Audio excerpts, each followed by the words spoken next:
There is nothing more dangerous than to build a society with a large segment of individuals within that society who feel that they have no stake in it, who feel that they have nothing to lose. These are the people who will riot. These are the people who will turn their ears from pleas for nonviolence. For the health of our nation, these problems must be solved. In the areas of housing, schooling, and employment, there is still a great deal that must be done. We've come a long, long way. We still have a long, long way to go, and action programs are necessary. I've heard it said that the day of demonstrations is over. This is something that we hear a great deal. Well, I'm sorry that I can't agree with that. I wish that I could say the day of demonstrations is over, but as long as these problems are with us, it will be necessary to demonstrate in order to call attention to them. I'm not saying that a demonstration is going to solve the problem of poverty, the problem of housing, the problems that we face in the schools. It's going to take something much more than a demonstration, but at least the demonstration calls attention to it. At least the demonstration creates a kind of constructive crisis that causes a community to see the problem and causes a community to begin moving toward the point of acting on it. The church must support this kind of demonstration. As the days unfold, I'm sure that we will need this more.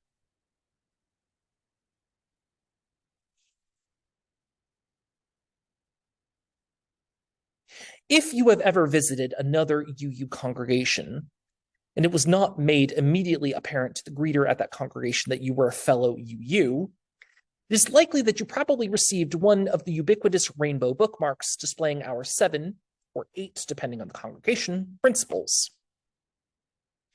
We UUs are very proud of our principles. Next to the flaming chalice, it is the one thing that most people from other denominations know about us. It has become such a point of pride that it is one of the many things that prospective ministerial candidates are required to memorize and know by heart. But how many of you know the 6 sources of our living tradition from memory? Anyone? Anyone? For those who are curious, or like me, and will bother and eat away at them until they pull out their phones and look it up, they are direct experience of the transcending mystery and wonder, affirmed in all cultures, which moves us to a renewal of the spirit and an openness to the force which create and uphold life. Words and deeds of prophetic people, which challenge us to confront powers and structures of evil with justice, compassion, and the transforming power of love. Wisdom from the world's religions, which inspire us in our ethical and spiritual life.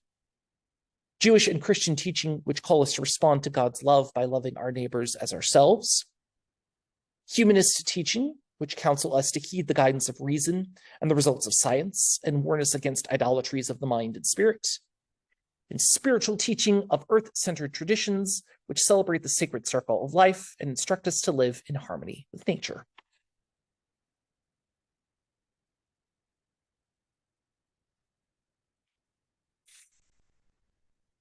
I've always been fascinated with the second of those sources, words and deeds of prophetic people, which challenge us to confront powers and structures of evil with justice, compassion, and the transforming power of love. I have also always been fascinated with the fact that these prophetic people are often referred to by many in UU circles as transcendent, a word that literally comes from the Latin for to climb across, as a people who are speaking through the years to the realities of their own time and situation to speak to us in the present day regarding the realities of our current situation.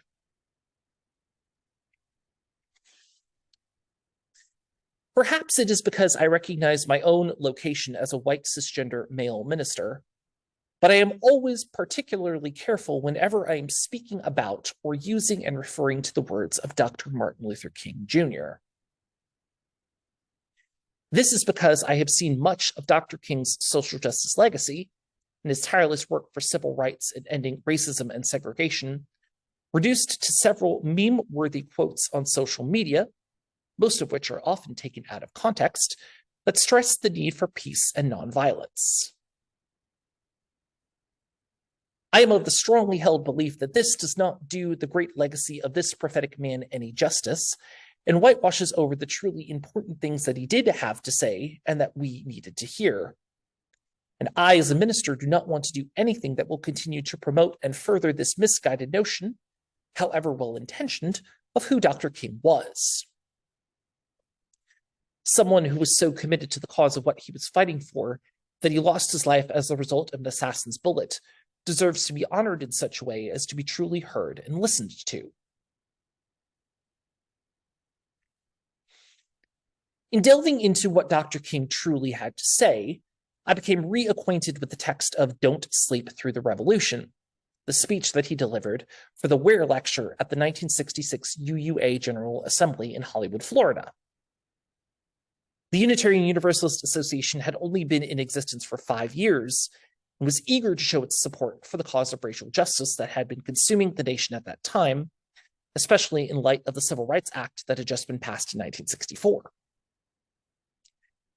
Dr. King was introduced that evening by UUA President Dana McLean Greeley with the words, quote, "Preacher, reformer, citizen, man of peace, lover of justice.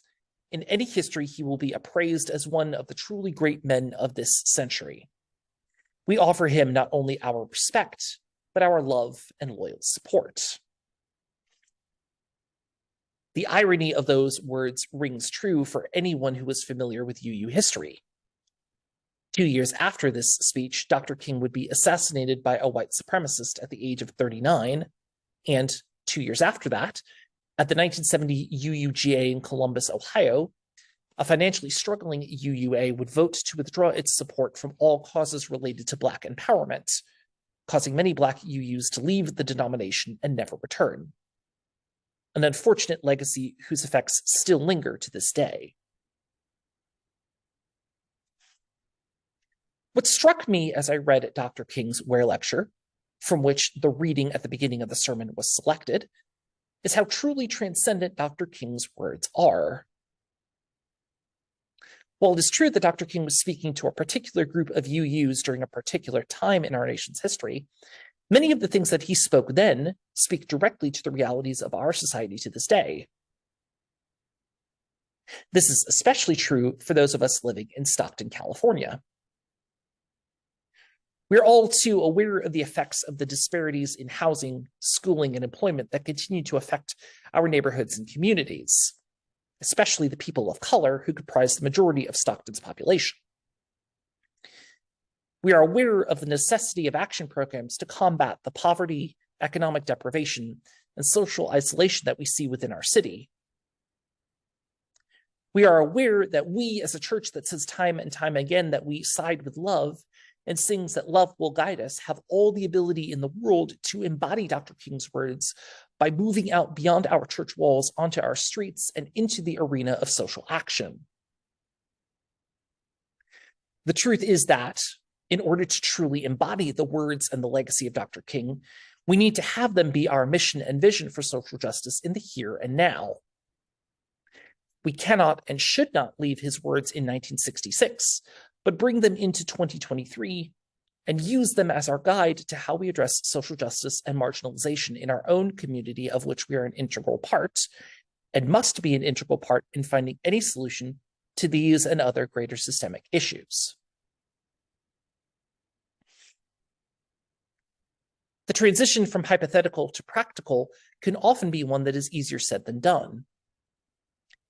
But the first step that is necessary for us to take, especially as members of smaller congregations that can easily get caught up in the fact that we do not have as many available resources as other larger congregations, is getting out into our communities and forming partnerships with community organizations that are already doing the work that we are looking to achieve. It is important that we have those deep conversations with those in affected communities and those who are working for them, so that we truly understand what is at stake. And although we may not understand the systemic issues that affect these communities, we can understand the effects of marginalization and relate to instances of being marginalized in our own lives. The word marginalization is defined as treatment of a person group, or concept as insignificant or peripheral. Insignificant means too small or unimportant to be worth consideration, and peripheral means pushed to the side so it cannot be seen or acknowledged. As much as we may not like to admit it, we have all experienced situations where we have been made to feel small and unimportant by others. We know what it feels like to be pushed to the side and disregarded.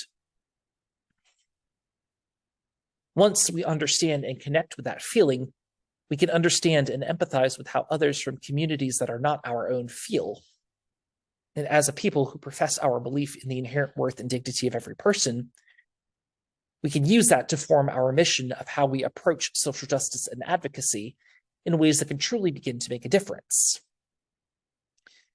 We can also take this mindset with us as we go to our local polling stations and consider which candidates and ballot initiatives we put our votes behind. We have seen, especially with recent elections in Georgia, how there is power in mobilization at the polls. And this is a power that we can harness regardless of whatever sized congregation or community that we may come from. I always keep going back to the quote from Maya Angelou. My mission in life is not just to survive, but to thrive. We who are members of smaller congregations have spent so much of our histories trying to survive and establish our churches as institutions in our community.